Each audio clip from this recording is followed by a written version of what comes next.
Hey, B-Siders. Welcome to another episode of Bravo for the B-Side. This is Jim. And this is Danny. And we have an Irish cinema movie coming up. Yes. Can't wait to talk about it. Let's see. What's been going on? Well, I just read, now mind you, folks, when you hear this, it's going to be 2 weeks out.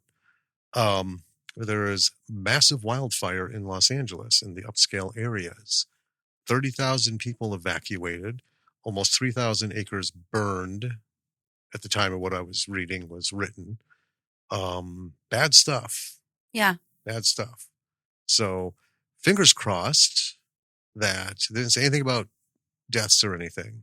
Right. So let's hope it keeps that way. Well, we have some friends in that area, so I hope they're all okay. Yes. And, we'll find out. Yeah. As time goes on. You don't think about it, but I mean, the place is just ready for it, right? It's a tinderbox. It is. And it goes so long Yeah. in between events, you eventually just forget. And then it's like, oh my God. Oh yeah. The outskirts of the city are heavily, covered heavily in vegetation. Yeah, it's all forested. Our good friend Kyle Hester on his YouTube channel has done many, many walkabouts LA as he's out just doing stuff and on his way to the gym, or sometimes he's even recorded driving, like when he's had to go to Home Depot and pick up stuff and things. And it's all pretty much downtown LA or just the like outer ring of it. And there's nothing there. There's like, palm trees on the curbs here and there. It looks like a city. You just don't think, oh, tinderbox. Yeah, and I'm also not sure where Mike and Kate, live. Right. In the hills, because the last time there was a fire a few years ago wasn't raging like this. Mm-hmm. But they were okay. Wasn't near them. So I don't know. But yeah. So that's the big thing. Quite the opposite here in good old Wisconsin. Cold as hell. Not a bit of snow anywhere. No, but it's frosty in the mornings. Yeah, it is. It's frosty out. Most of the day. When I was walking Husker, everything was lit up. He was very fascinated by all the glitter on the ground from the headlamp. Yeah. Let's see. Well, before we get going into anything, let's do the housekeeping stuff. Okay. Number 1. Check out our website. lordsofmisruleproductions.com. All the links that we have that we're going to tell you about are there. Mm-hmm. We have our Patreon for the podcast, Patreon for the production company. Please join one or the other, particularly interested in joining the podcast one. We'd like to see some patrons on there and, keep this thing going and do some things on Patreon, which is, not cost effective or easy to do when there aren't enough folks. Yeah. It's kind of the thing. Check out our YouTube channel and channels. We have our YouTube channel for the podcast, and we have the YouTube channel for the production company and Observations of Earth with B.S. McGillicuddy. We also have a number of channels on there that go to Kyle Hester Actor Guy. We have Seeley Productions. We have Hilton Ariel Ruiz. We have Clear Focus Movies, who we're going to be talking about in a second. So yeah, as you're listening to the podcast, as you're watching these things, like, subscribe, rate, leave a review. All that stuff is important, important stuff to do. Yeah. So let's get that going. And next up is, let's talk about some people. We have Clear Focus Movies, David Ryan Keith. New film coming out pretty soon. Yep, it's coming. First quarter of this year. Mm-hmm. Yeah, say what it is. Primal Games. Yes, Primal Games. We have talked about this before. Not in great detail. No. We will cover it closer to its its release. But we saw the first draft, Mm-hmm. and this has just been wild, and we're so glad because it left his hands, right? And we were thrilled for him. I mean, indie filmmakers want to write and make their stuff. That's what it's all about. But occasionally, if someone comes in and says, "Hey, I'll give you some money, way more than I'm going to make doing it, my own Right. distribution, please go ahead." Things happen, fell through, done. So he got it back and he made that. decided to make it. Yep, Yeah. made that bad boy. We have Talking Pondo, Making Pondo with Pondo Boys podcast. Next month in February, we don't have an exact date yet, but we'll get that. We'll be releasing the episode in which we were guests. Yes, they will be releasing that. Yes, they will. Yeah. But we're going to keep pushing it. And I suggest you check them out on their podcast. Catch up, if you will. Mm-hmm. They talk to a lot of great people, a lot of people from their films. Yes. And these folks are just fantastic. Because when we did the Revenge of Zoe with the cast, right? Wow. So fun. They are just the most excellent human beings, And that full trilogy is available on Amazon Prime. Yes, it is. Just a little reminder. Go to Amazon Prime and find Finding Frenzy, Revenge of Zoe, and Love Song of William H. Shaw. 1, 2, 3.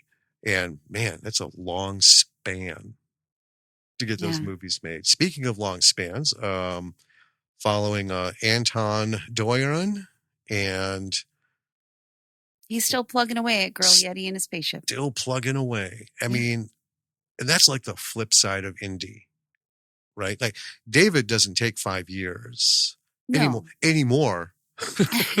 Right? He's reached that point. Kyle, on the other hand, this Preacher 6 has been just moving at a snail's pace, but he has also faced a lot of adversities, lost footage, damaged effects, files and stuff, just a whole bunch of stuff. So, but Anton, I mean, this is a labor of love. Oh yeah. Because he's been working on this bad boy since we he was our first interview. He was, yeah. Him and Carl Sears for Space Trucker Bruce, and Carl was Space Trucker Bruce, and Anton was the dude that bumped into him. I've said it before, and I'm going to keep saying it. Watching that movie replaced Planes, Trains, and Automobiles as my favorite buddy movie ever. It holds up. Yeah, reluctant buddy movie. Mm-hmm. It's wild. I've been thinking about it. I want to watch it again.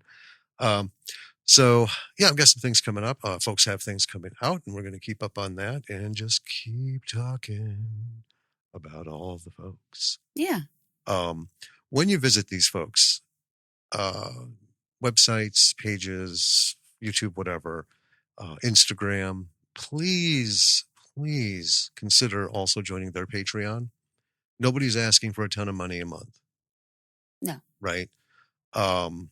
But Kyle really needs some help pushing Preacher 6 to across the finish line. I would love to see that happen. Anton does his own thing. He's not really a financier. He just does his stuff. But check him out on Instagram because it's a wonderful journey. Yeah. To see what he's doing with it, working with Blender, and he's got like 25 old. I love seeing all his little posts that he puts up. Yeah, like old 25, like old 486 machines. These old fucking computers. He's got them all roped together to render his effects. Yeah, I mean it's wild. It's wild, and I can't wait to have him on again. And we're going to be starting to line up interviews for 2025. That's right. Getting people on. We're going to see, David will be on. Kyle will probably come on because, every little bit helps. Yeah. So get Anton on here. Get Cliff and Marty back on because I want to talk about, you made a trilogy. It's finally getting the life it deserves. Right. After all these years, Get a friend Jeff back on. Yeah. And see if, Can't get Hilton. Just, obviously, David. Yeah, I would love to get Lowell. Oh yeah, he's kicking yeah. some Joel stuff. just put out Lowell. Yeah, Lowell just put out a new film as well. Yeah. So, trailer's coming super soon for it, or is it the release? No, trailer. The release. It was a quick read, so I don't know, but it said January in there, so there we are. Yeah, I think that about covers that, unless I'm missing something. Well, by the time this comes out, it'll be pretty belated, but I'd like to wish a belated birthday to our buddy Miles Trout over at the Disc Dump podcast. And he also is on High on Horror podcast. Mm-hmm. Check him out. I don't know how much stuff he's been putting out recently, but I know he's still plugging away at stuff. Yep. And Miles has had a journey as well. He has. Yeah. He has. Good guy. And, journeys are journeys. Yeah, everyone's, we're all on one. Doing their thing. Some are a little bumpier. Yeah. But hey, let's see. I can't think of any real movie news other than Dune 2. I keep saying Dune 2. Dune Part 2. Finally on fucking streaming. Yeah. For free. It's on Netflix. So we're going to see it. I'm going to see it reluctantly, but I got to see it through. You know what I mean? I get it. I'm kind of excited to see it. I want to see the second part. Yeah. I might like it. I don't know. I guess we'll find out. Yeah. I do believe that's it. There just really hasn't been a whole lot. I've been digging Squid Game. Oh, yeah. Squid Game season 2, where I think we're nearly at the end, right? One episode I think so. Left? Maybe 2? 2. Well, the first season I think had 9 episodes. This one currently is at 7. 7. So. Yeah. We waited a while to catch into it, so we've been kind of like not really binging it. We didn't go through it in a day, but we've just been hitting it as we can. Not of course, paying attention to what day does it come out. Right.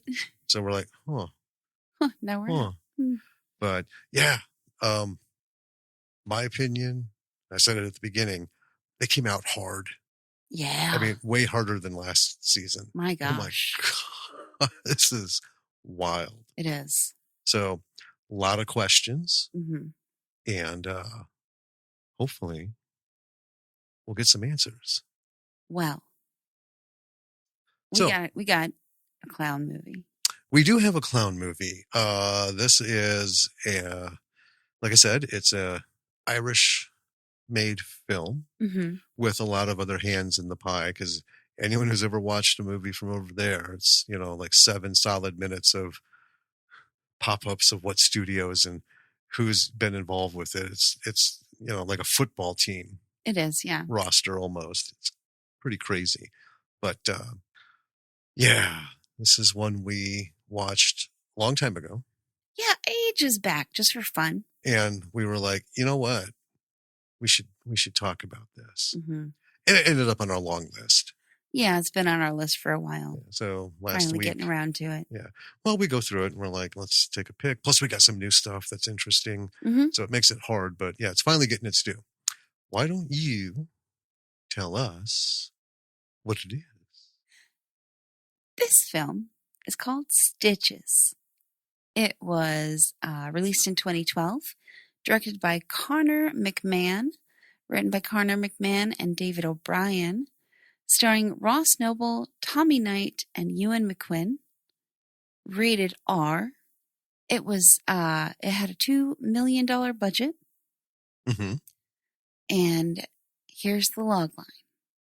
Yes. Are you ready? Give it to me.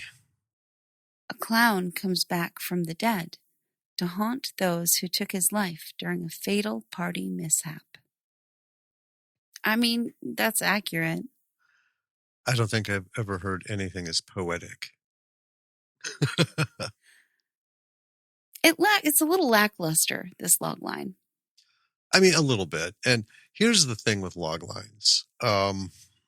We do our best to get like the one Yeah. But, we've talked about this with so many other films. Some of that stuff out there is like 8 paragraphs long. It's like the guy at Tubi was just I know. like summarizing the movie rather than just giving us 3 or 4 sentences. And sometimes, I can't remember what it was, but it's like a film with so-and-so. Right. That was it. We're like, okay. It was like, and that was on Amazon. Yeah. It is what it is. What do you do? This movie was not a box office success, though. It was not. You have a note here with the amount of money that it made. Worldwide box office. $63,555. Yes. So in pretty much every circle, that would be considered a huge failure at the box office. I mean, it's a shame, though, because this movie's, I like it. Well, but here's the thing, and we've talked about this too. So that was the box office. Mm-hmm. What do you do with streaming revenues and rentals and stuff? A lot of that information just is not available. Right. Right. Well, in the film circuit as well. Oh, yeah. Doing festivals and stuff. So I feel like it did better overall, Yeah.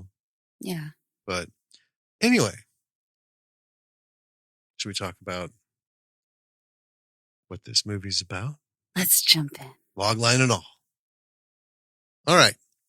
We start with a woman who is getting roundly fucked by a clown. That is the opening scene. Stitches, presumably. He finishes what he's doing, and then he has to run. He's got a job to do. We cut to a 10-year-old's kid's party. Mom is cutting the cake.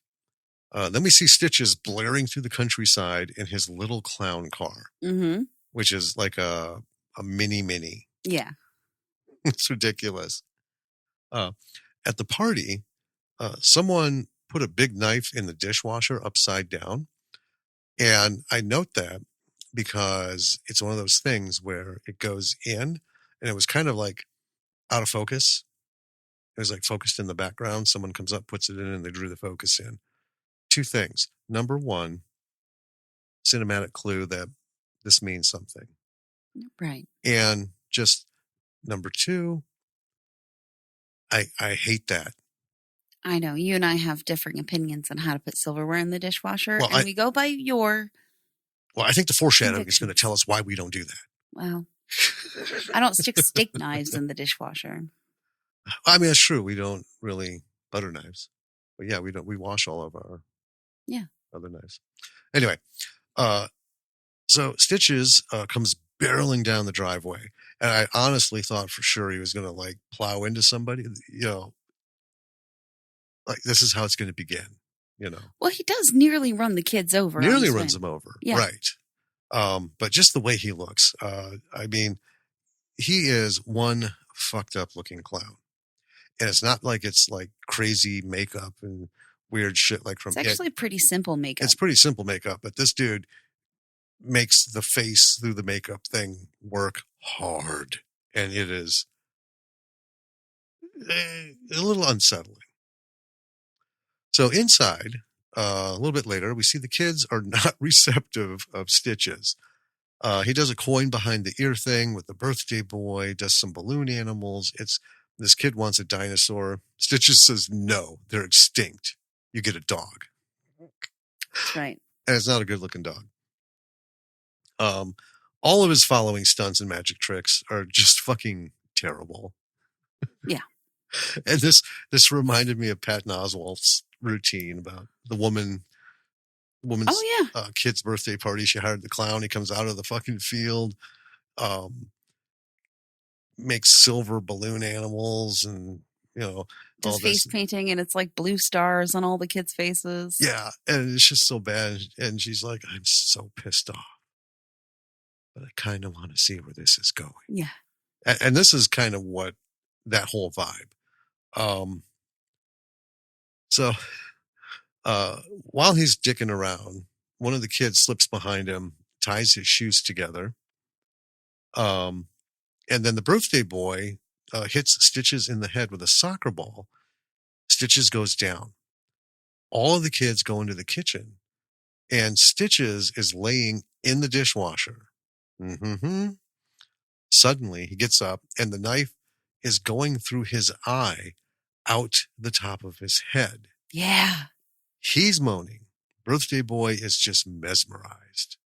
I would be too. I'd be like, what the fuck am I looking at? Yeah, it's amazing. I have that in my notes. It's amazing. Yes. And then Stitches, in true Irish form, just pulls the fucking knife out of his head, and then a fountain of blood starts spurting from the top of his head. And then Stitches slips on his own blood, falls. The knife goes flying up, lands in his face deep. Well, it goes back into that eye. Yeah, it goes back in that eye, but not through the top. Right. Goes straight to the back. So now he's dead. And then we see like a shot of a newspaper headline about the clown's death. And yeah, it says no laughing matter. Yeah. Later, we see birthday boy spying on the funeral from his treehouse. At night, he's seeing visions of the accident. This rainy night, he's slipping out of the house and goes to the cemetery to Stitch's grave. And I must say the funeral had clowns. I wrote 3 hookers visit his funeral. Well, they were okay. Maybe they were hooker clowns. Potentially. But I mean, they fit the bill for both. Yeah. So yeah, dual duty. So he goes to Stitch's grave. He hears some faint chanting, as why not? So he ends up tooling around, goes into a crypt.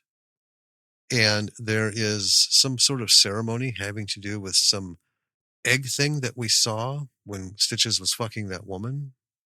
Yeah. Yeah. It's an egg with his clown face. Yeah. And it's in this little holder thing. And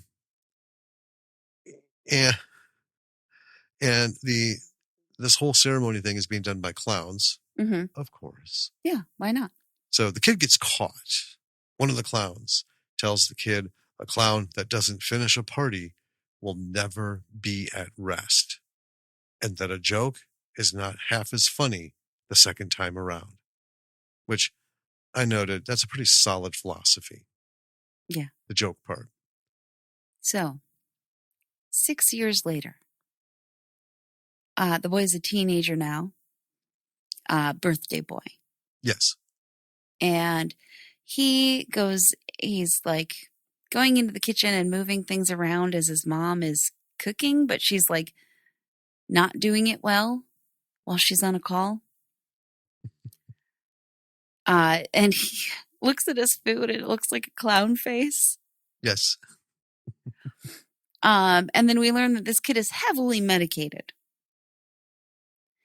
And he is thinking about, like, we learned a lot about these kids at the birthday party.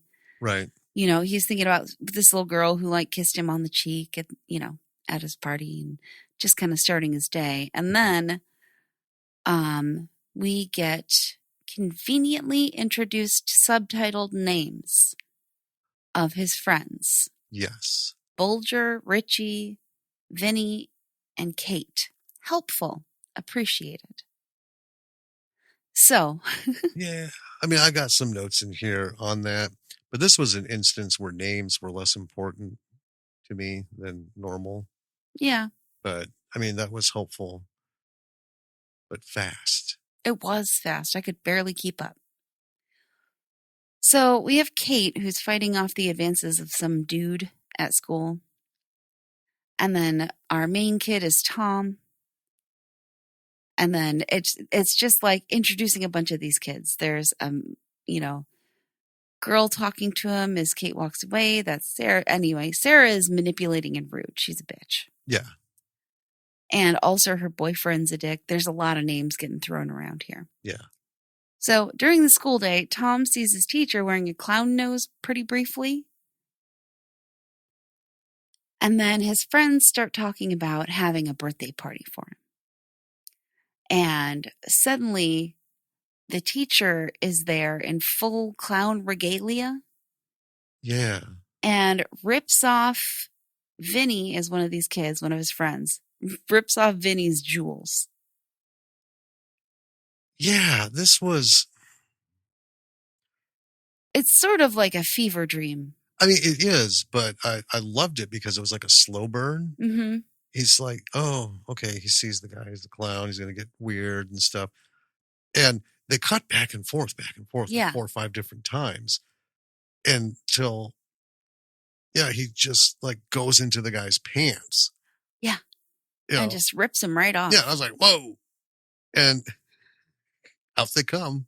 It's wild. And then this clown teacher tells Tom his time is up. And then everything is like normal again. So we learn that Tom's birthday is the coming weekend. And Tom doesn't celebrate his birthdays anymore. Wonder why. But the boys are planning a surprise party for Tom that's not really a surprise party. They're basically just trying to convince him to have a party. Yeah. Well, we learned his mom's going to be away. Yeah, I mean, from what we saw of his mom, though, even if she wasn't, I don't think it would matter. Right, no.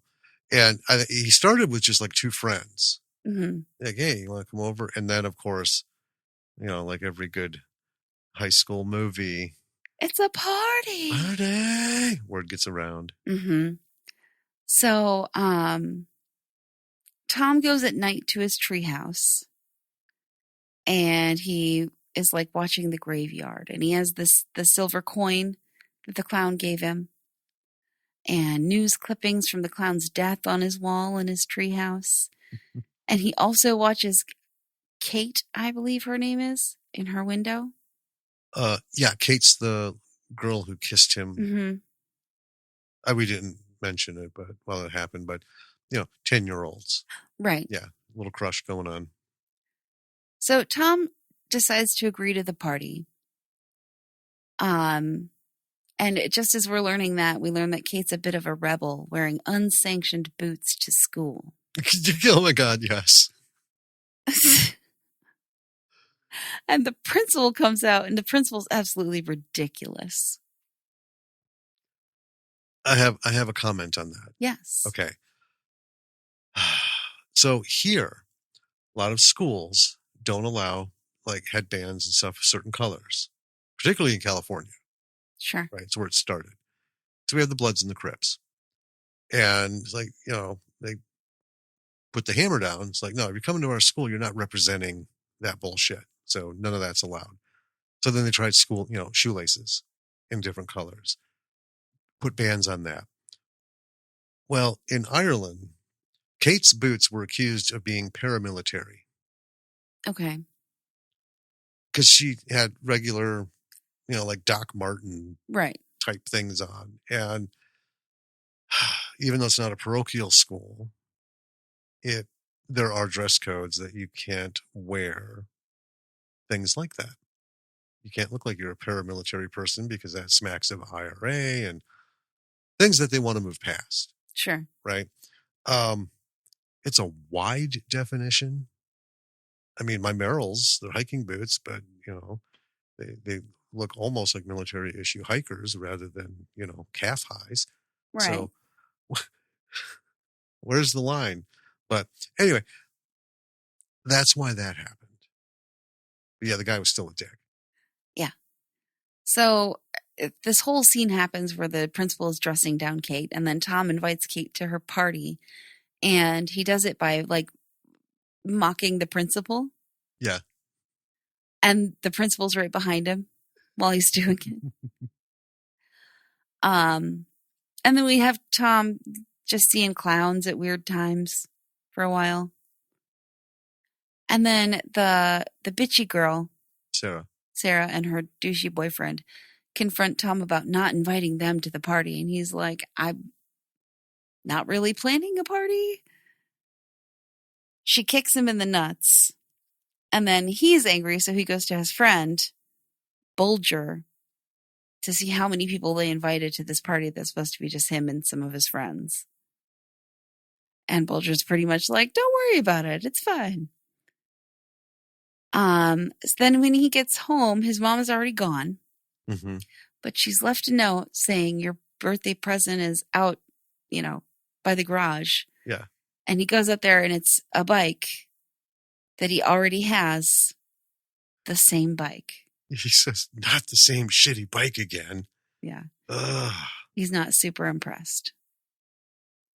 And then it's nighttime and we're at one of his friends' house and the party invitation flies off the bed and out the window and lands on Stitch's grave.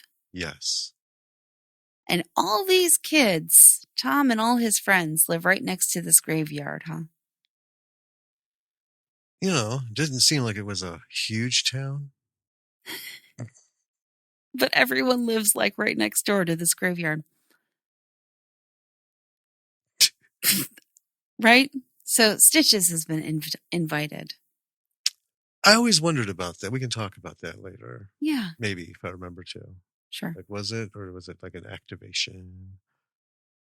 I don't know. Fate. Because he hasn't had a party up to this point. Right. Right. So. But yeah, the clown said a clown can't rest until a party's finished. Yeah. So, dun, dun, dun. So the next day, Tom is vacuuming. What a dork. What? It's just funny. Oh, yeah, his little routine. Yeah. It is probably the worst impression of Risky Business. Tom Cruise doing his little thing through the house. Mm-hmm. Only Tom's vacuuming, not Tom Cruise. Tom, the birthday boy. So anyway, ring at the door. At first, there's no one there. Mm-hmm. Then his friends pop out on him. Tom takes another pill. So this whole time he's been like popping a prescription pill here and there, particularly when he's stressed, having these, stressed or the batshit crazy clown visions. So then the preparations begin. And during the process, one of the friends says it's Tom's first party in 6 years. Okay, we knew that. Later that night, everyone starts showing up. And then at Stitch's grave, the wind begins to blow. Oh, and by the way, that grave by this time is so overrun with tchotchke clown shit, like the little wind things. Yeah. What the fuck were those called? Little wind spinners. Yeah, wind spinners. Wind whatever. Spinners. Anyway, it's just a ton of shit.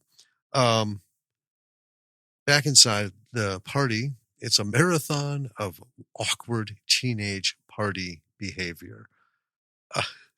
And by that, I mean, we just go from one thing to the next. And it is just, I don't know. It took me back. Whoever did this understood the 80s movies, early 90s movies with kids. And, it's like a dose of reality. Yeah. Because when you get a party that big in high school, a lot of weird shit goes on. So then we cut back to the grave, and a gloved hand pops up from the ground, very much like in Carrie. Yeah. And so Tom is happy with all the people coming, but is constantly looking for Kate. Mm-hmm. Okay. Then back to the clown grave, feet pop up from the ground. I mean, full on clown shoes. That's right. And they're back to the party. Everyone's taking pictures. We go back to the grave, and Stitchy, oh my God, Stitches slowly rises up, very vampire-like. Yes. Just straight. Like Bela Lugosi. Yep, just straight up onto his feet. And then walks into the dark saying, "It's time to party." That's right. Mm-hmm. He got his invitation. He did. Work on. So at the party, boys are staring at girls.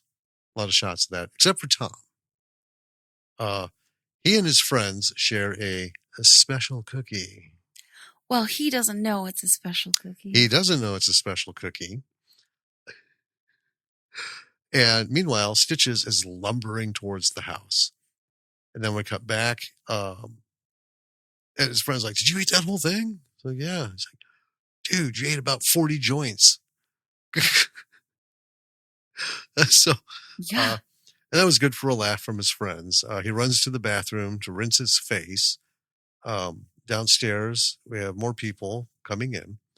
And then Tom is fucking gone. Oh, yeah. He is hammered, stoned. He is whatever was going on in that cookie. It hit him. It got over him. Yeah. You didn't even see Kate come in, which, that's been his big thing. So finally, they, connect. They start talking. Tom says he ate a cookie. Good job, Tom. Kate asks if he's stoned. I mean, it's pretty clear. Yeah. But, the ubiquitous questions of clarification in those situations. So now Stitches is outside looking at the party through the window. Several minutes, lots of party shots. At one point, Tom is having brief flashbacks. Then Kate's boyfriend shows up, which I don't really think, I call him the boyfriend, but he's the guy she's fucking at the moment. Because we learn Kate has a history of fucking band members. And I don't mean like rock bands. I mean like high school bands and stuff, because he's the bassist for this. Yeah. You don't remember that painful little bit of dialogue about him? No, I must have blocked it out. Okay. Well, good for you. Thank you. Yeah. But she's not happy with him showing up either. The guy is just a dick. Just kind of like most of the other folks. So then Stitches enters. And he's all cleaned up. He's ready to go. His duds look good. His shoes are shiny. His nose is bright and spongy. Everyone's looking at him. Now, Tom, of course, has a vision and takes off. And then it's not Stitches. It's Sarah's idiot boyfriend in a clown outfit. Dick. So, one of Tom's friends gets into it with Sarah and her boyfriend. Everyone gathers to watch what is essentially just hurling insults. Pretty much. Yeah, it doesn't actually. They're like, fight. Yeah, and they're just dick, bitch, cunt, twat, all this stuff. And then, while the front door is unattended, the real Stitches enters. Of course, Tom has run off in embarrassment to his treehouse. Right. Kate takes off after him, leaving Dan behind, the boyfriend. Mm-hmm. And then we see Bulger go into the pantry for a first aid kit because I think Tom got punched or something. Yeah. And he gets distracted by the food that's in the pantry. Yeah.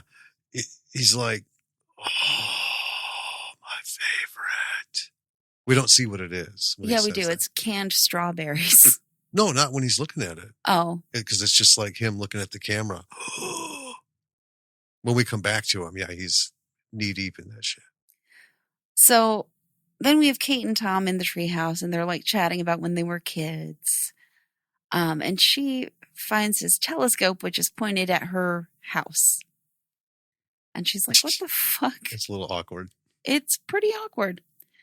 And he's like, no, I was looking at the graveyard. He starts telling her what he saw at the graveyard, the like clown ritual. Meanwhile, Stitches is following Sarah's boyfriend, who I just called Douche, because he actually got a subtitle name, but I never caught it. Yeah, no, I gave him just various names. I just call him Douche. Yeah. Anyway, Stitches is following him through the house. as he is trying to get out of his costume to piss. He doesn't make it out of his costume. No, he pisses himself. Yeah. Meanwhile, Tom is like going on about clown history to Kate. I just jump back to douche. Mm-hmm.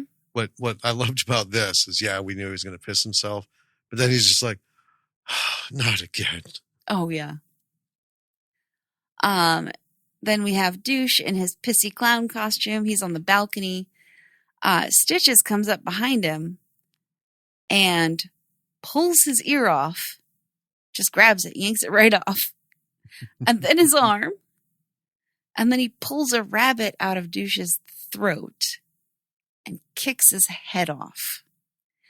Now, these are not studio level practical effects, but they're not half bad.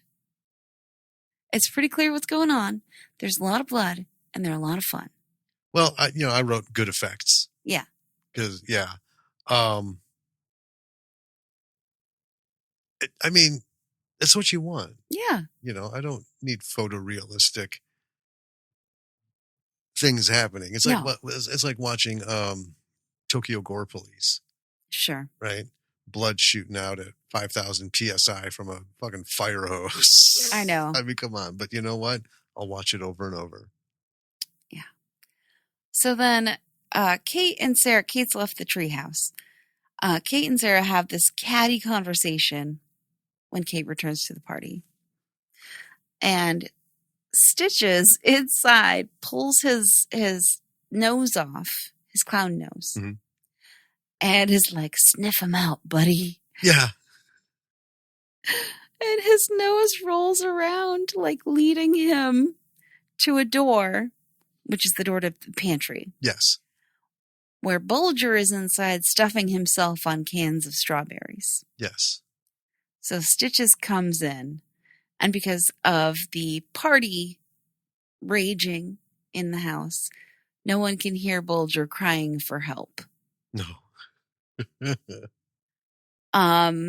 Stitches... sorry, go ahead. Hold on. They can't hear because the dance music, you ready, folks, is Die in Your Arms Tonight. Yeah. Quintessential high school party music for its time period. I just died in your arms tonight. Yep. Can I just jump back quick? Yeah. Because in the treehouse, we had a little exposition that Tom has been studying clowns for like the last 6 years. Yeah. And he explains to us the egg. The egg holds that clown's spirit after death. Sure. Every clown paints an egg with their face on it. Yeah. And I guess presumably, in case they die at a fucking party, they can eventually come back and finish it. I don't know. Who knows? Anyway, back to Bulger, who's getting his head cut open with a can opener. Yes. By our buddy Stitches, who then scoops out Bulger's brains. With an ice cream scoop? Yes. And that song, Just Died in Your Arms Tonight, is playing as we watch Stitches cradle Bulger. Yeah. It was a little weird, but funny. It was funny. And then Sarah comes in and Stitches is puppeting Bulger until she goes away. Yeah, he sticks his hand. I think it's on the back of his neck on the or back, something. Yeah, like the back of his head, holding it, and then kind of like lifts him up, stands behind him. Mm-hmm. It just does a little movement. Yeah. And Sarah has come in looking for Douche. And then we see Vinny and some girl going upstairs to one of the bedrooms.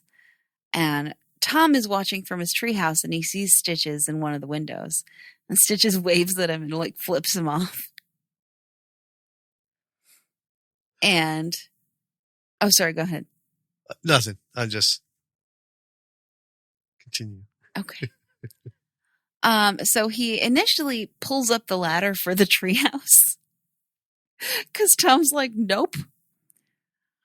It's a little tough if you've been hallucinating clowns all day and you see the clown. Is it right? Yeah, waving at you. Yeah. So Sarah, looking for douche, finds Stitches instead. And he initially tries to kill her with an umbrella. I love these. I love the little like clown tools that he uses. Yes. But she shoves her heel in his throat, and interestingly, he doesn't bleed. Right. And by her heel, I mean like her shoe heel. Yeah. Right? Yeah. It's a high heel. Like a stiletto. Yeah. And then he throws the umbrella through her head as she runs away. And then opens it. Well, first, it goes through the head. Through her eye. Through her eye. Comes right toward, almost as if this was like 3D, but it was never 3D.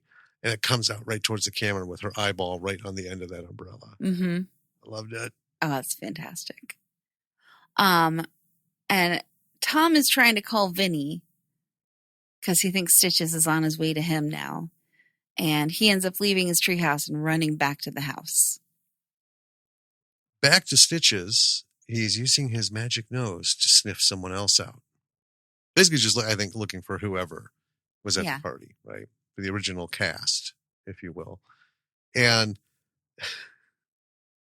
a cat starts to play with it. And then Stitches goes after the cat. And then we cut to Tom, who is desperately trying to tell people they need to get out of there. And he's doing a very poor job of it, as often happens with our heroes. Oh, yeah. They just can't get the point across. So it's all to no avail. So Tom goes in the house. Stitches is killing the cat in all kinds of brutality. 9 times. I mean, yeah, he's counting. And he's, Jesus Christ. That was not expected. Not expected. A little shocking. And then when it like soaked in, laughed. Yeah. You know. So then Tom is trying to tell Katie that Stitches is back. Tom turns down the music, tells everyone a killer is in the house. Again, to no avail. He ends up grabbing a big knife and goes upstairs. Tries to go into the room where his friend and the girl are. Door is locked. So this was a couple ran up into the room. This was way, way earlier. Yeah, Vinny and a girl. Yeah. But the door's locked. Outside, another friend is having a smoke. And the clown nose comes up to him. And Stitches gets him. Slashes him across the stomach. Pulls out his intestines. That was pretty wild. Yeah. And then makes a balloon animal out of a section of the of the guts. And the kid is trying to stuff them back in as he's making this. Right. And it's a balloon dog. Yeah. Yeah. Much better than the first one. Much better. Yeah. So the kid's trying to run, trips over his own guts. And this, a little bit of a spoiler. This is like the best part of the whole movie. This was the best kill. It's super fun. He takes the balloon pump, jams it into the back of the kid's head, and starts to pump it. Folks, I can't do justice to what this fucking looked like, but it was top fucking notch. It was excellent. Right? Yes. This goes way beyond like the other effects and everything. This was a stroke of fucking brilliance. So anyway, he pumps his fucking head up and up and up. And then finally it pops. So the sex friend goes back to the room, but Stitches is instead of the girl. The sex in bed friend? instead. Well, I didn't catch his name. So Tom ends up stabbing Stitches in the back. They both kick him to the ground. Doesn't stop him. He hunts them through the house. Tom runs into Kate's sort of boyfriend, the douche. No, the other guy was the douche. Clown guy. Yeah. Yeah, this guy's just a dick. That's all I refer to him. And I lost my place. Ends up clocking him. Just bam. Girl from the party finds the dude whose head just popped outside. Stitches comes out, scares her, then runs to a window, goes through it into the house. Kate goes in and he asks, "Is everybody happy?" And that's kind of his thing. Yeah. Panic ensues, of course. They all run out. And then Stitches calls out, "Blowjob Kate." Well, that's what Sarah had called her earlier when they were arguing, because she was constantly fucking band members. And Kate doesn't like that. Right. Right. So that catches her attention. She turns around and he knocks her out with a 40-foot spring hand. Yeah. Just his whole hand, bam. Inspector Gadget style. Ends up shoving Tom's head in a sink as they're fighting. Tom fills Stitches' mouth with dish soap. And then all of a sudden, Tom gets a vision of the egg thing. So he and Kate run out and take his bike. Stitches follows on a tricycle. I don't know what it is. It's a baby trike. It is. It's a baby trike. And I don't know what it is about tricycles and like things like this that just fucking get me. Because in Attack of the Herbals, David had that brilliant chase scene with the scooter, with the mobility scooters. Yeah. At like 0.001 miles per hour. But this, even watching it again this time, just tickled the fuck out of me. Well, and then in Terrifier, art on the bike also is super fun. Yes. I love that shit. So Stitches is hauling ass as much as, I mean, it is a tiny trike. He's got those big fucking shoes on. I could take that section and just like loop it and watch it all day. Yeah. I love it. So Tom, we see, is heading to the graveyard to find Stitches' egg. And then finally, at one point, Stitches is trying to bike like up this shallow hill. He's like, and then you just hear him, and he's not going anywhere. Yeah, he loses steam. Yeah, and then he just grunts, real pissed off, stands up, picks up the bike, and storms up the hill. Yeah. I don't know. I loved it. Tom and Kate make it to the graveyard. And then they go to the mausoleum. Stitches is coming. They hide, not having it made inside the crypt yet, or mausoleum. Right. And then Stitches is, of course, sniffing for them. Tom hiccups. Stitches is on the move. Oh, yeah. Because that's all it takes, right? One sound. One sound. And Tom can't stop. So Kate kisses him to stop the hiccups. Oh, my gosh. Yep. There it is. Got the girl. Mm-hmm. Even though it's a utility kiss. Right. We all know what it meant. So they get a break.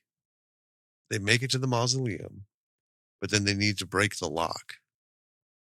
Tom says he'll stand guard, but Kate says she doesn't know what to look for. So Tom's like, all right, then I'll go. So he goes inside and he is confronted with many eggs. There's a lot of eggs in here. It is. Yeah, there's hundreds. Yeah. And it takes him a good long while to find it. But in the process, he knocks a bunch of eggs off the shelves. Yeah. And then he's trying to unscrew the egg container. And oh my gosh, this is my favorite moment of the movie because it's so stupid. Earlier in the movie, Tom was trying to open a jar. And his friend, Bulger, the fat boy, was like, righty-tighty, lefty-loosey. How do you get to be 16 years old and not know how to... So Tom is trying to open this egg container. And then he has a little flashback of Bulger going, Tom, righty-tighty, lefty-loosey. Yes. Teaching him how to unscrew a lid.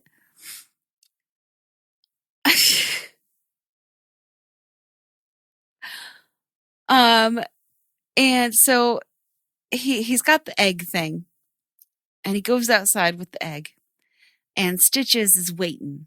Yeah, he is.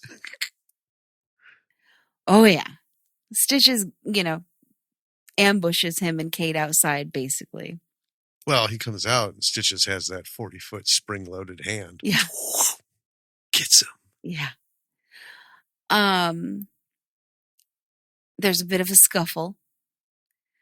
And then Vinny, who you call the sex friend, has somehow made it into the graveyard and sneaks up behind him like he did when he was a kid to tie his shoelaces while Tom distracts him with the silver coin. Yeah.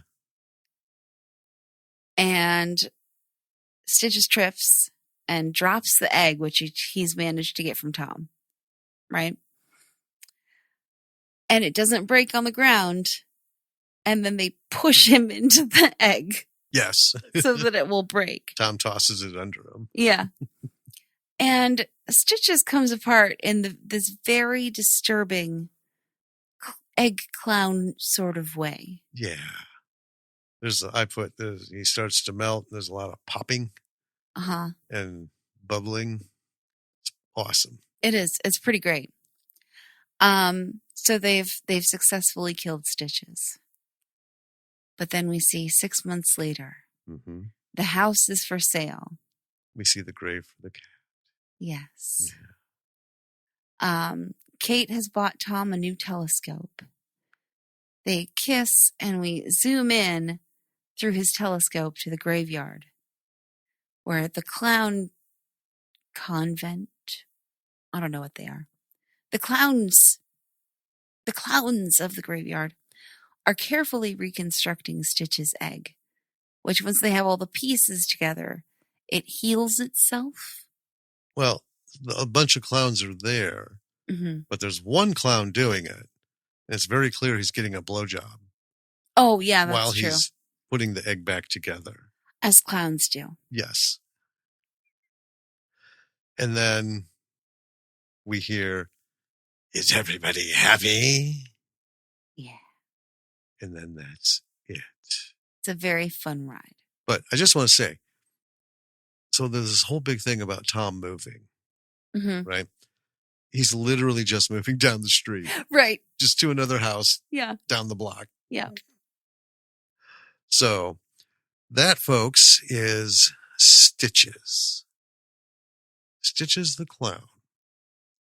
And his not necessarily meteoric comeback.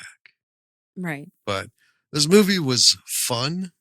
Yes. It is very much intended to be a comedy.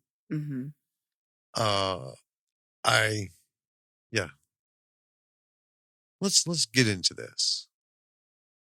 So, first of all, the music. There's opening music that's very groovy. Yes. And really sets the tone for the film. And it felt throughout the film, it felt like they paid special attention to the music in critical spots, either to set the tone or make a joke or, do what they could for the film. Right. To make it more fun. Yes. Fun was the tone. I mean, okay, so as a horror movie, it's pretty good. Oh yeah. The problem is movies like this suffer when compared to the horror genre as a whole, because this is a horror comedy. Right. And there just aren't enough horror comedies, I think, to, base real big metrics on, because the underlying thing is horror. Right. Right. Because we've seen some that had very little horror Oh, yeah. and just a lot of like dumb jokes Yeah. kind of things. Um, with the effects, it played into it. I mean, there's a lot of blood. There's so much blood. I mean, it checks that box several times. Yeah. You know, the creative ways of killing Mm-hmm. checks a box because Mhm. even in like Terrifier films, right? It's just how's he gonna fuck with somebody next, Right? right? What's Art up to, kind of thing. Friday the 13th, even with Halloween, like how are they gonna get it? Right? That's kind of the thing with a pure horror is not just the things that happen, the blood and murders and stuff, but how, you know? Well, and this was, it sounds silly, but this was a thoughtful film. It really was. I mean, the way that he kills a lot of these kids is related to some of the things the kids did to him at the party. Mm-hmm. Right? The dog balloon. Right. The dog balloon. Even the cat was at the party Uh-huh. and fucked with him. Yep. Right? And yeah, the balloon, the scooping of the brains. Yeah. Right? It was all good. Uh the writing is not going to win any awards. And that is not to diminish it, because we have talked about the best horror movies don't have in-depth writing, right? Conversations, situations, right? Right. So, I mean, yeah, the writing covers what happens and how the things do, but there's not a lot of like meaningful dialogue. There's not a lot of setting up like, oh, I hope this one doesn't die, Well, a kind lot of of thing. it's expositive. I mean, it is, but it has to be. But again, it's a comedy, Mm-hmm. and comedies really only work when they stay at a base level. Right. They get too deep, and then it's a dramedy, Yeah. And that's not what I signed up for when it says comedy, kind of thing. But it is a top notch film.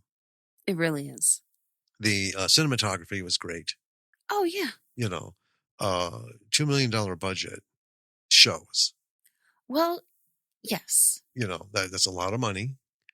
They spent it on a lot of things behind the scenes. Mm-hmm. So clearly professional cameras. It wasn't, shot on an iPad or an iPhone. And, I mean, the sets and props were great. It's a little outside the realm of belief that a bunch of teenage boys are going to take as much time as they did to decorate the house for a birthday party. But and it really wasn't super decorated, though, was it? not really. No.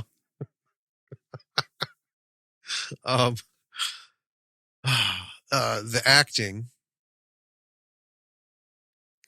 I think the acting was very good because it is rare that there is a film with a bunch of kids in it that I don't, want to stop watching it.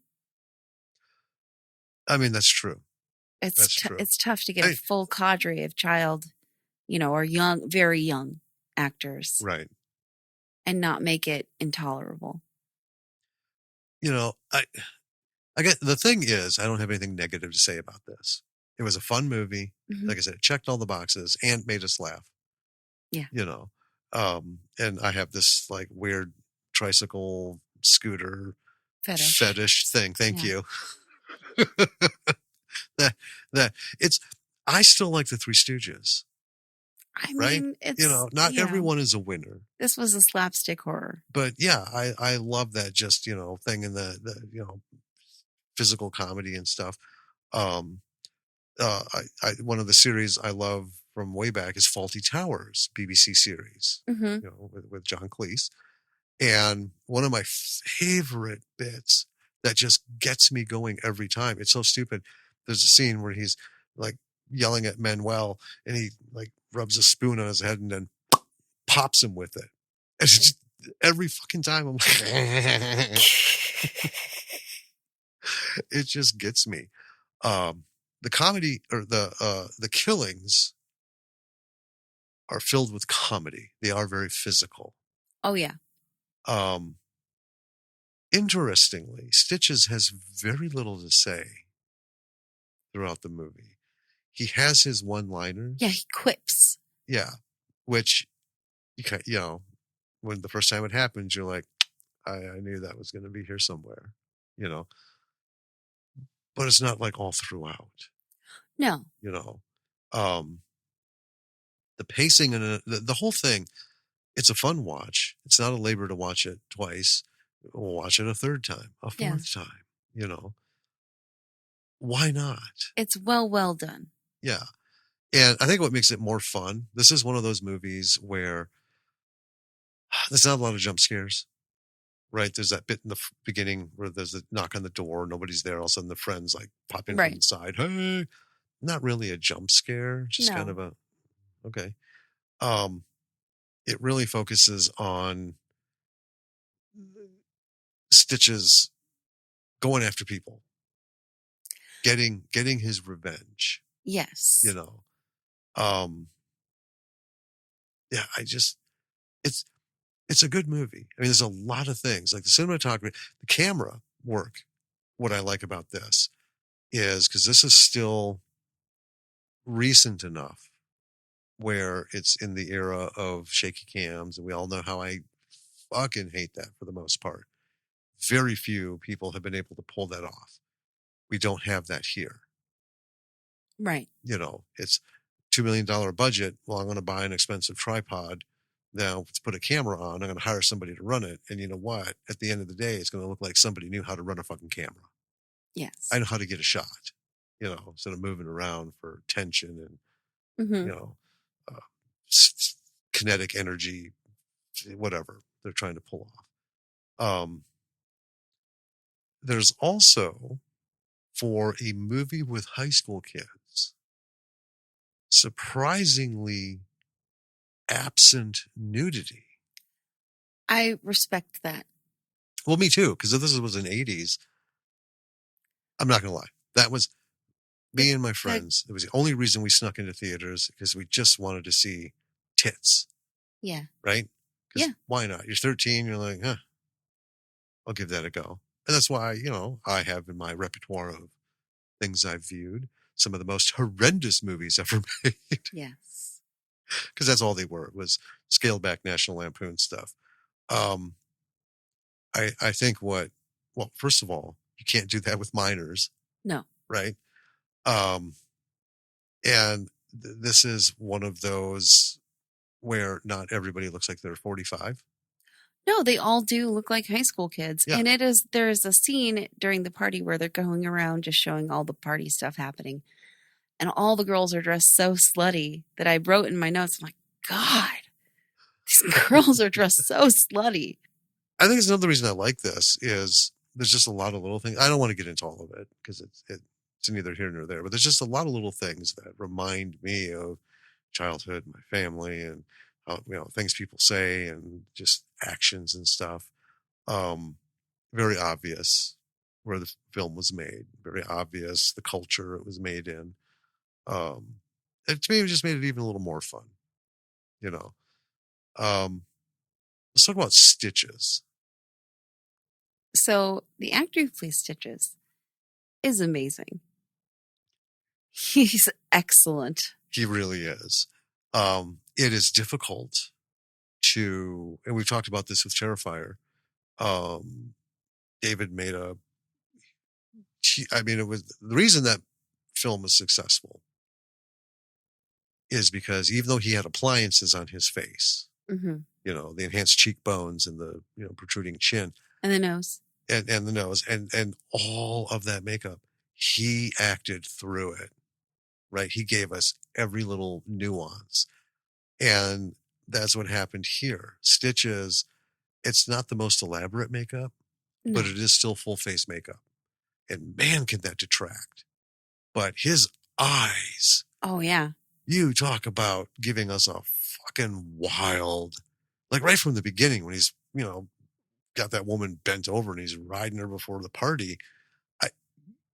You just look at him and you're like, oh man, this guy's a fucking mess. I don't know what the clown thing is, but this dude, I feel like he lives in a caravan and travels around, right, like a gypsy, by himself, because nobody wants to fucking be near this guy. You know what I mean? Yeah. I mean, he just does exude that, and the way he acts. He's got great body language. Yes. Yeah. Yeah. There's no mistaking what you're looking at. I think that's pretty great. How he was written, I like the fact that there weren't a lot of forced nuances. He's straightforward. Yeah. Fucked up dude in clown makeup. So as the clown, Stitches can't do magic, can't do tricks. He's bad at what he does. Oh, I know. He rolls into the bar. He's like, all right, let's get this started. Yeah. Almost like he was sentenced to be a clown. Right. Right. I like that we get what we need to get of him before I don't know, the whole thing in the beginning, he pulls the knife out. Yeah. You're like, that's actually pretty badass. It is. Right. But, then to get stabbed in the same fucking eye while he's on the ground all the way through. Mm-hmm. Like, wow. Okay. What a stupid way to go. And he does have prosthetics as dead stitches for that eye. Yes. Because he got stabbed in almost sort of a cross manner. Yeah. In the eye. Went in one way and then 90 degrees the other way.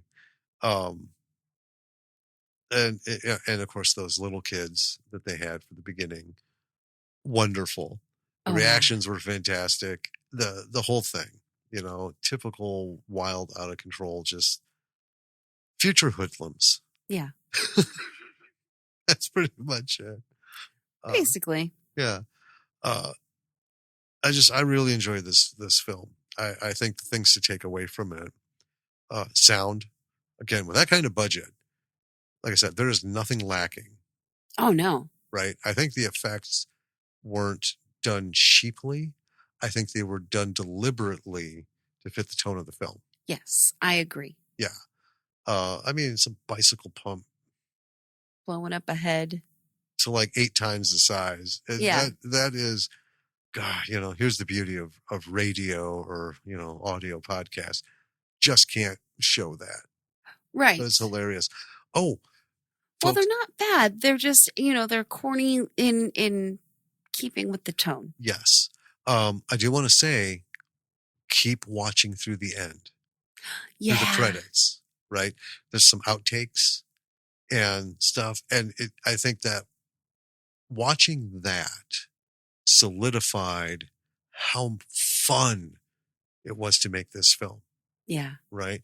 Now, Cliff and Marty and Jeff will say they had all this fun and stuff, but we know the stress, the tension, just, 18-hour fucking days. Mm-hmm. You're just tired. And it really is a miserable experience. But then when you reach the end, take a breather, right? Then you can look back and say, yeah, we had a lot of fun. People were lovely and stuff. Kind of settles, like melted butter into bread, just settles down in there, all the bad shit that right. happened. And it's like, yeah, this is still a good piece of toast. Yeah. The music, like you said, was beautifully curated for this movie. Yeah, tonally perfect. Yes, because, that's my thing. Music can make or break the best of films, mm-hmm. right? This was fun. And when they stood down in your eyes tonight, the first time I was like, oh, yes, because that is so seldom used. I know. And here's the funny thing. So, like when I was in Ireland back in 2005 and going to the coffee houses and the stuff and the restaurants, walking through town, the music playing, it's just like watching BBC, right? You get that sense that they're not quite in the same time period. It's almost like there's a time shift, when you go over there. Because I'm there, I'm like, man, this is a lot of good shit, but this is like, 8-9 years in the making. Yeah. But and they're not doing like, 70s coffee bar. That's what's happening now. which is, I've always just found weird. I think anyone would find it weird.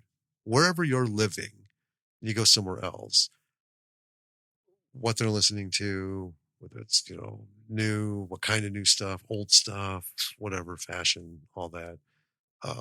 Everyone probably finds it a little strange, but it's just one of the things that kind of makes it what it is. The storyline about clowns. Yes. So it's a little bit convoluted in this film, but it also still fits with the tone, right? It's not like overdone. Keep going. Yeah, I got it. So I did learn that clowns do paint eggs with faces. Not clowns necessarily always, but people paint eggs with clown faces as a sort of informal patent of the face, which is interesting. Yeah. There's a register in London. Fascinating stuff.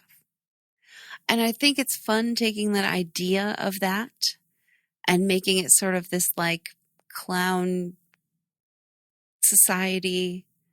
Even though Stitches himself isn't actually a very good clown, and he doesn't seem to care about his clown persona all that much. Sure. Right? He's still a clown. Well, that's kind of it. He's part of the club. Yeah. I'll use the term brotherhood, even though nowadays, there are women clowns. Didn't used to be way, way, way back, because that just was one of those things.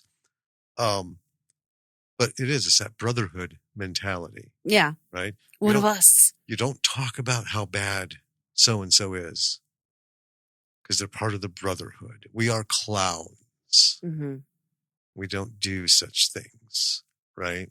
You said, because you had talked about it, it started in like the 40s? The 1940s, yeah. Yeah. To copyright the look. Yeah. Because that is a big thing. You go back to like the sad hobo clown, right? Mm-hmm. He was a more elaborate clown makeup. Right. Right. But yeah, it goes way back to you don't copy another clown's face or persona. Yeah. Well, I loved that line in the beginning where they're like, the jokes aren't half as funny the second time around.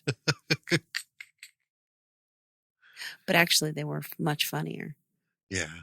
Well, what they meant was it's going to be bad when he comes back to finish the party.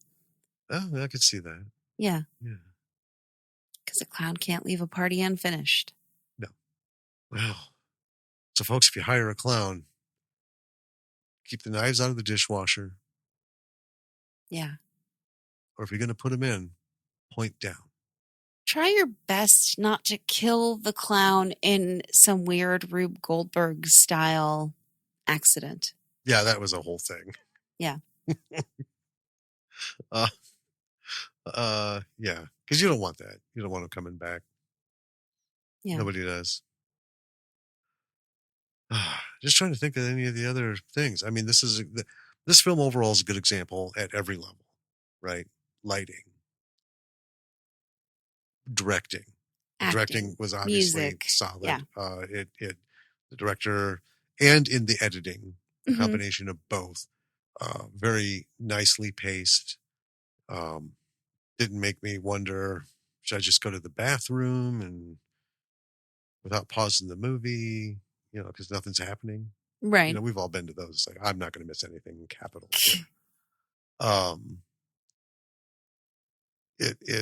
Lighting, sound is the big thing. Music, wonderful, fun, appropriate. Acting, and just the creation of the characters in the writing. Most everyone was a fucking tool. Oh yeah, right? you weren't meant to like any of these kids. I wasn't rooting for anybody, even little Tommy, right? It's like, Yeah. I don't know, maybe. These kids were dicks to this clown, but he was a terrible clown, so Right. really the blame was on both sides. Well, it is. I'm just talking as a person, though. Tom, there were several times where I thought, you know what, maybe it would just be best if Stitches got you, because There was a moment in my notes where I think Tom is talking to Kate, and I knew Stitches was on the way because we just watched him get up from the grave, and I'm like, "Come on, Stitches, let's get him moving." yeah, Tom is a handful Mm-hmm. to handle. I mean, yeah. Yeah, lots of good lessons. I mean, this is a good fun horror comedy. It is. The only things I think, in terms of taking lessons, if folks you see this, and like I said, whatever you are in the filmmaking world, obviously not everyone's going to get a $2 million budget. Now we count this clearly a B movie, not Right. so much indie, even though most of the films from overseas could be classified as independent film. Because while they have these production companies and not necessarily giant studios like here, nobody has a setup like we do here. Nobody No. in Hollywood. And I think, which is why we love foreign films so goddamn much, because I think we need to get rid of that whole setup, right? And anyway, you're not going to get your $2 million budget.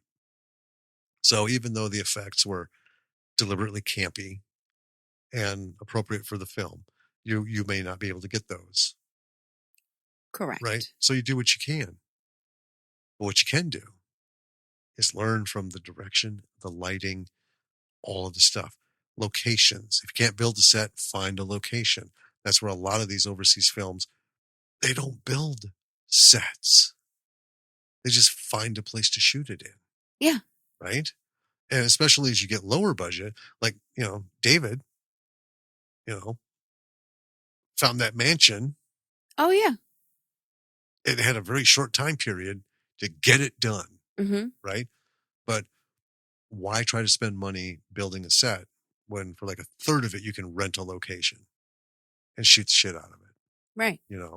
So if you have no money, you can still achieve these things. This is worth looking at and saying, I'm going to do that. If you don't have money for proper lighting, find someone who can work with what you've got.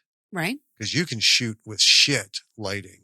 If someone knows how to operate the camera and someone knows how to post, do color correction and everything the right way, it'll come out looking really good.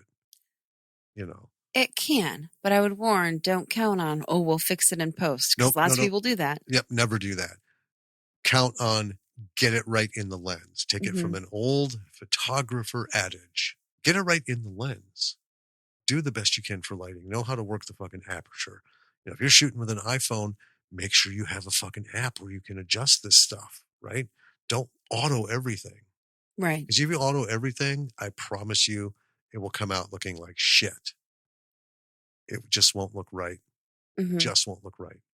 So I do want to mention, because this is relevant to everybody.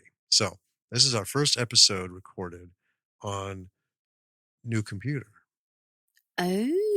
So we are rocking MacBook Pro M4 series. And it's not to brag. It's because we're an Apple house, right? But because of potential upcoming problems with tariffs and price increases, we got these two new laptops just a couple weeks ago. Right. Replacing my laptop was 5 years old. And there was nothing fucking wrong with it. Still an Intel MacBook Pro. Loved it. Yeah. But the laptops that we need to do work are high end and they need a lot of oomph. They do. Right? And they're pricey. Because I was not expecting to replace them until summer. Right. Because I got extended. Apple gave me 1 more year of Apple Care Plus. Fucking phenomenal. Yeah. So, yeah, it doesn't expire until like sometime in June. But I couldn't wait because I couldn't risk waiting till then and having like 60% fucking increase. That's just wild. So, folks, like I said, it's not a braggy thing. This is everything made overseas. right? Yeah. We don't have in-house American-made cinema equipment Right. rolling, right? So, I mean, by the time you hear this, it'll be like super close. If you have the means, and by that I mean you've got a credit card with enough of a limit to get what you want to get or you're planning to get, and push up your schedule. Because this is going to hurt a lot of low budget, no budget filmmakers, you know, because I mean, for everything, anything, they don't even know for sure what's going to be affected. Yeah, this might all be bullshit. Something might happen to stop. I don't know. But this is a reality in independent film where cost kills. Yeah. Right. I just want to let people know that, you know, hard times could get harder and budgets could get way leaner because, yeah, if you're going to pay almost twice for everything, you'll only be able to get half as much because you're not getting any more money. Right. That's going to stay the same, you know. So yeah, folks, take a look at things that you want to do. And we talked to the last episode, 2025 is the year, you know, kick its ass. Let's do it. Mm-hmm. Right.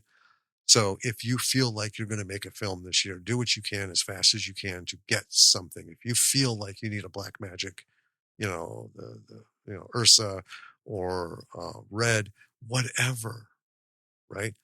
Find the one that you can afford because you don't need the big one, like the Black Magics. They're all fucking good. You know, don't listen to the reviews. Just, they're all good. Pick out one that you can get and make every effort to get it. Even if you're not ready to make the film, right? Sure. You know, have that shit ready to go before it becomes unattainable. That's always a big fear. Absolutely. Okay, that's my PSA. Okay. Yeah. Hey, check out our website, lordsofmisruleproductions.com. Seems like I've heard that somewhere before. Oh, golly. Everything is there, folks. It's a link to email links to reach out to us, links to our Patreons, YouTube channels, the whole deal. Obviously, page with the podcast if that's how you want to listen to your podcast episodes. We're on, I don't know how many,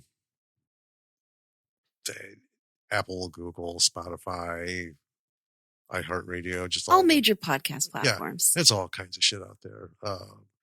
But if you like us and you want to support us, become a patron. Yep.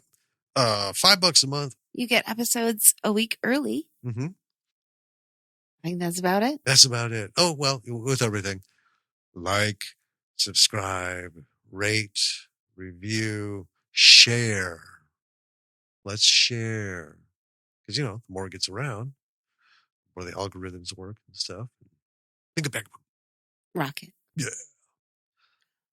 Okay. Well, B-siders. Yeah. Until next time, this is Danny. And this is Jim. We'll catch you later. Bye.